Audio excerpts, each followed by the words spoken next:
And Paul said, hey, you've been on spiritual milk. Now you need to know how to cut your meat. And so what needs to happen is we need to learn how to feed ourselves, right? Spiritual children need to learn how to interpret the Bible correctly, how to fight with the sword of truth, which is the Word of God. Spiritual children, listen, this is so important. Spiritual children need to be taught how to deal with conflict in the biblical manner.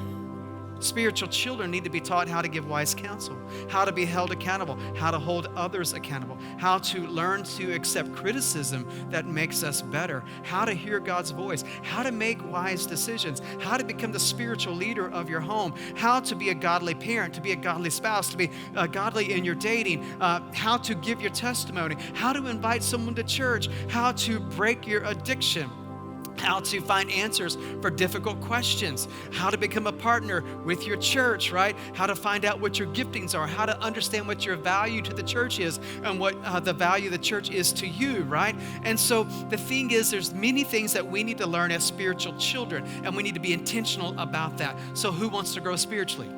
I do. So who wants to be more productive and useful to Jesus?